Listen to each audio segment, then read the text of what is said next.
Bonjour et bienvenue dans mon podcast sur la créativité. Ça fait un petit moment que je suis pas venue, hein. Bah oui, les aléas de la vie. Je m'appelle Becky, je vis en Allemagne. Je suis d'origine anglophone, comme vous pouvez entendre. Aujourd'hui, j'ai envie de vous parler de processus de créativité et de recyclage d'idées et recyclage d'objets. Euh, donc, c'est un bon début. Je viens de l'enlever, ce truc. Euh, Recyclage d'objets. Donc voilà, mon confit-pull. Pardon, il y a la manche qui est coincée dedans. Mon confit-pull, il y a des fils qui dépassent. Je les ai pas rentrés, les fils. Voilà, j'ai découpé le col. J'ai fait des petits nœuds. Je suis pas trop sûre si je vais les garder comme ça. Je sais pas trop ce que je vais en faire. Mais voilà, il est terminé. Et il est super bien à porter. Voilà. Donc ça, c'était, si vous n'avez pas suivi dans le dernier, c'était un t-shirt à mon mec et j'ai découpé, j'avais fait le dos pendant le premier confinement. Et après, j'ai pas trop aimé, j'aimais pas le porter dans l'autre sens et du coup, j'avais déjà créé ce collier et donc je l'ai ajouté dessus.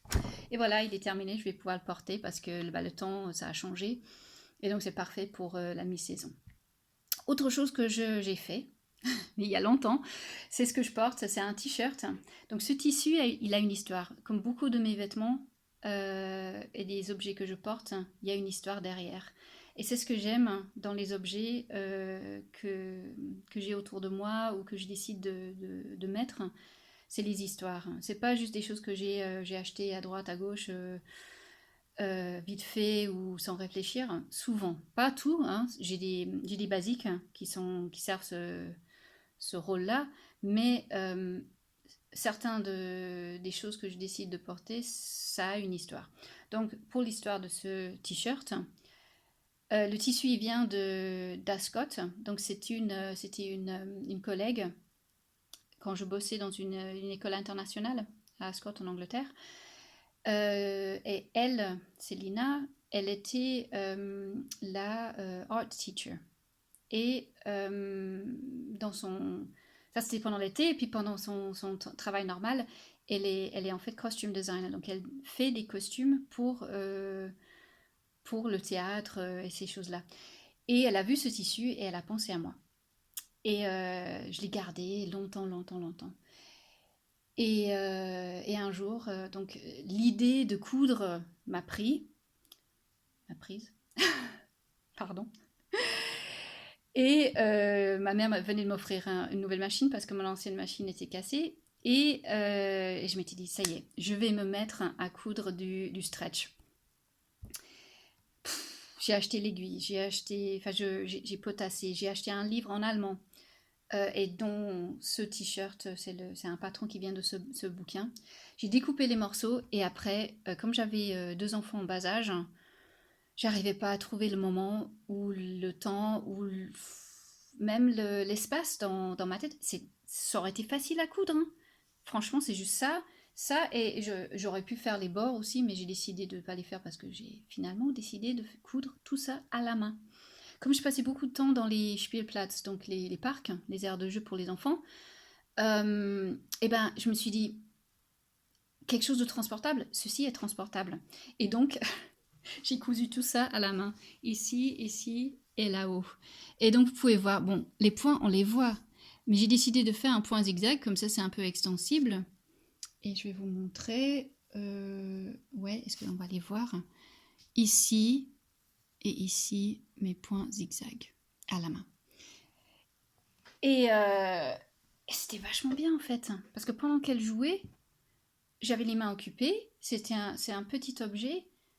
Et voilà, et le temps est passé, et maintenant, je peux mettre ce t-shirt. Enfin, ça faisait longtemps que je l'avais mis dans mon armoire, et j'ai complètement oublié.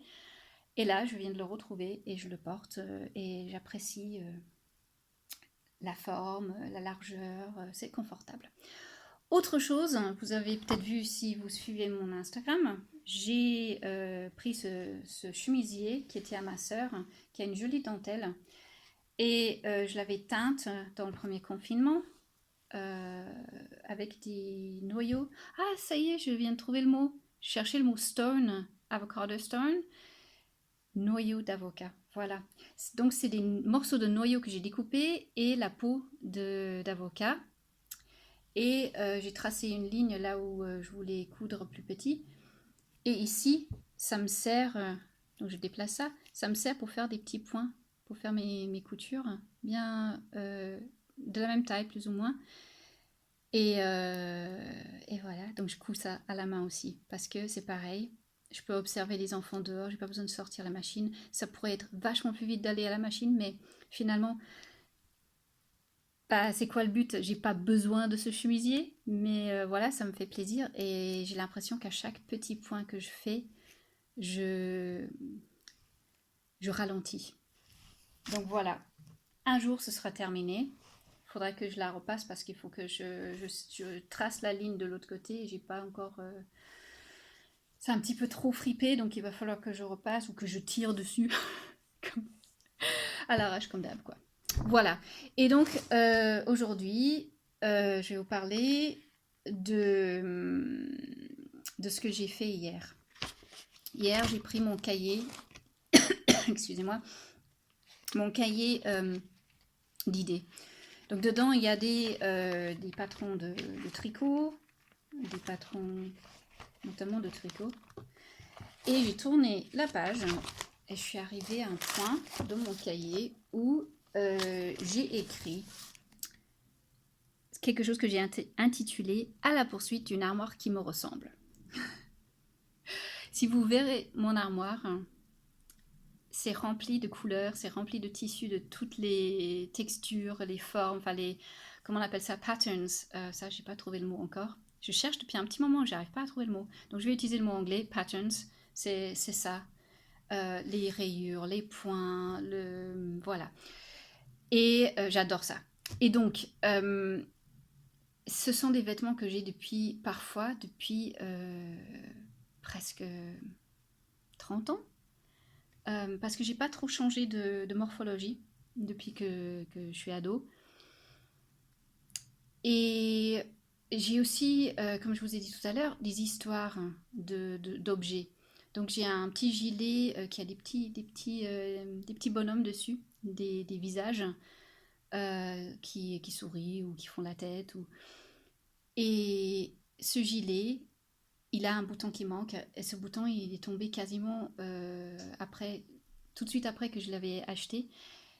Et ce gilet, je l'ai acheté quand j'étais alors je crois que c'était la ville qui s'appelait Annemasse, quand j'avais une pen pal, donc une fille à qui j'écrivais en français, et on tentait, et elle écrivait en anglais, et on avait ce lien. C'était à l'époque, il n'y avait pas Internet.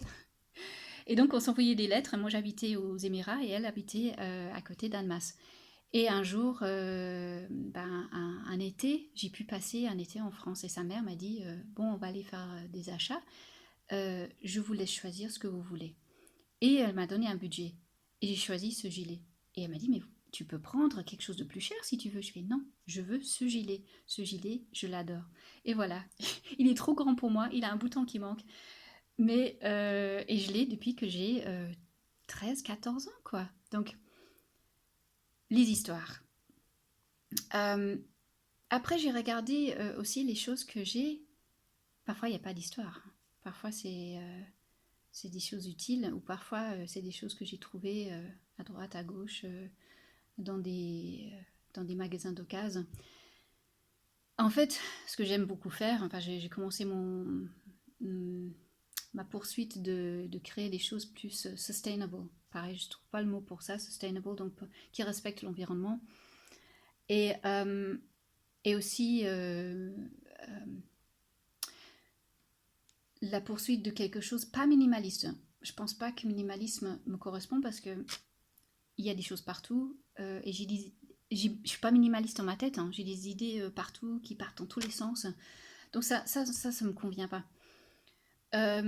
Mais j'ai pensé à écrire les choses auxquelles je voudrais réfléchir. Donc j'ai écrit pause, réfléchir, prendre le temps d'analyser.